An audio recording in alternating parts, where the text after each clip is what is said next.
Hey everyone, I'm on the beautiful island of Guam to explore the rich World War II history that this island has to offer.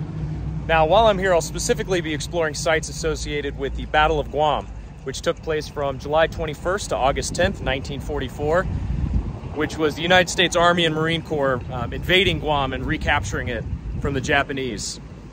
At that time, it had been held by the Japanese since December of 1941.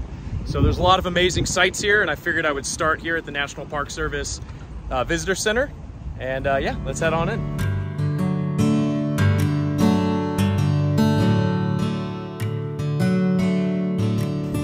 Before we head into the Visitor Center, I just want to check out this awesome Japanese two-man submarine that's on display out front. Now this one actually ran aground here at Guam in mid-August 1944. It says while on a mission to attack American shore facilities.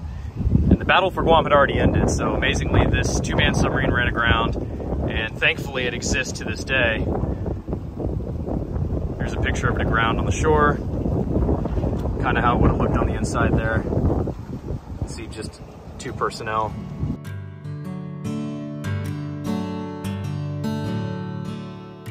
The Visitor Center has a great museum, which provides an in-depth look at the Battle of Guam and the fight for the Central Pacific during World War II. Also on display are numerous artifacts and weapons that were used in both 1941 and 1944. Truly, the Visitor Center is the best way to start your visit to the War in the Pacific National Historical Park. Next, we head over to Asan and Invasion Beach. But first, a little bit of history on the Battle of Guam.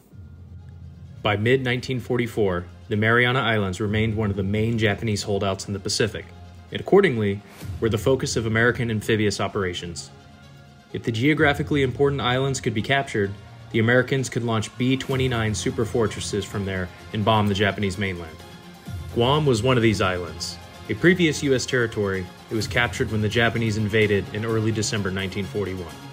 The American plan was to conduct an amphibious landing on either side of Arote Peninsula. By doing so, they'd be able to capture not only the airfield on the peninsula, but also Apaca Harbor. After an intense bombardment of the island and demolition of beachfront obstacles by U.S. frogmen, later known as the Navy SEALs, the 3rd Marine Division and 1st Provincial Marine Brigade landed on either side of Arote Peninsula on July 21st, 1944. Despite taking heavy artillery fire and some casualties, U.S. forces secured the beachfront by 9 a.m. Then on July 23rd and 24th, the 77th Infantry Division made a much more difficult and heavily opposed landing. On July 25th, Japanese General Takeshi Takashina and his forces counterattacked the Americans, but were largely unsuccessful. General Takashina was killed on July 28th, and the American forces made a determined push across the island. It was only a matter of time before the American forces would overwhelm the exhausted Japanese on Guam, who had little ammunition or food.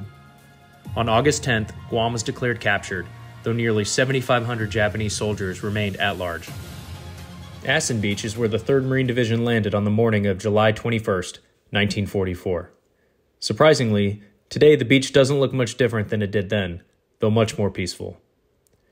There are also quite a few monuments on the grounds dedicated to the men who made that landing. So I was just driving down the road and this caught my eye. This sign actually marks the command post location of Brigadier General Shepard of the Marine Corps, who was in charge of the Provisional Marine Brigade during the invasion of Agat Beach in July of 1944. So this is pretty cool. I don't know when this sign was put into place, but it's just right here on the side of the road. Pretty neat. Next, we head to Agat Invasion Beach, located south of Arote Peninsula. This is where the 1st Provisional Marine Brigade and the 77th Division landed.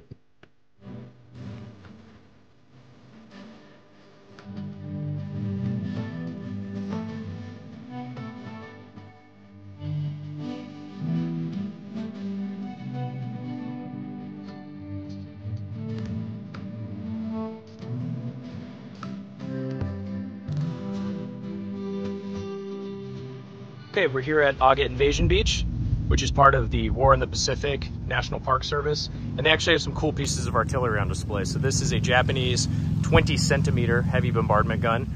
It would have been camouflaged or hidden within this stronghold, which is now all trees back there.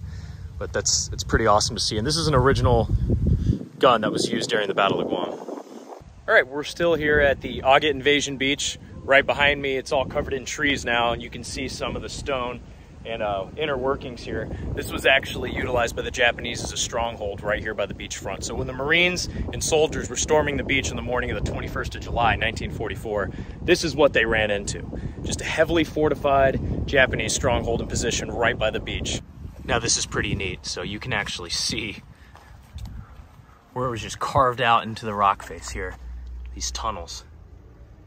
And they go back a good ways. All right, now we've kind of taken the path and walked around the perimeter of these bunker series. And you can see actually another one here built right into the side of this natural stone face. Also looks like it's been reinforced, and maybe some teenagers had a little too much fun in there. Some spray paint.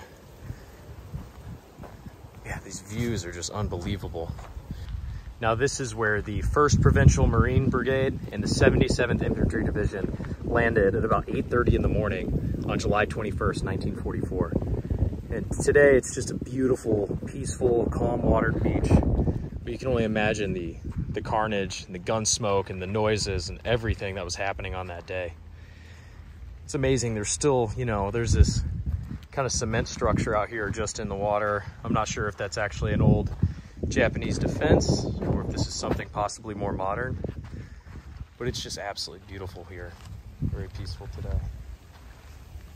It's crazy, even just walking around, you can find like old pieces of metal, rusted out metal, most likely from, you know, from some sort of military vehicle, equipment, something associated with the battle more than likely. But we're gonna go ahead and leave that right there.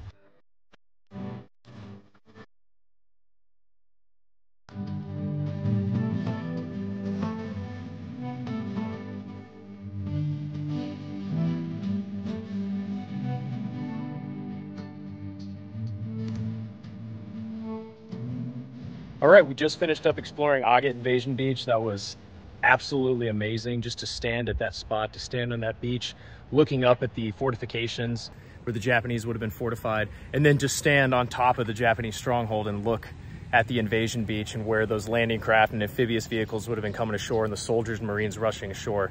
You just can't even imagine what that day must have been like. It must have felt like for those men.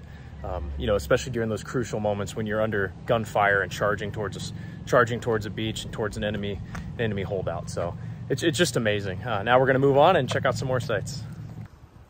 So here we are, not far down from Agat Beach, but here there's actually a lot of old Japanese pillboxes that were basically hidden defenses.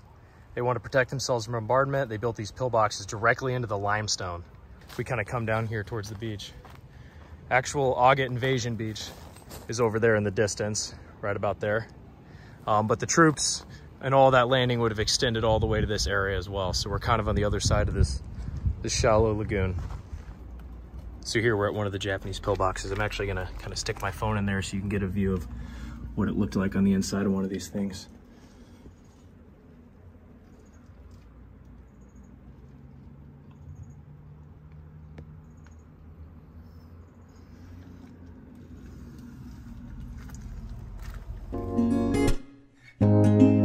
It was a great day exploring the invasion beaches on the island of Guam. So what better way to end the day than with a beautiful sunset and an authentic beach fire show?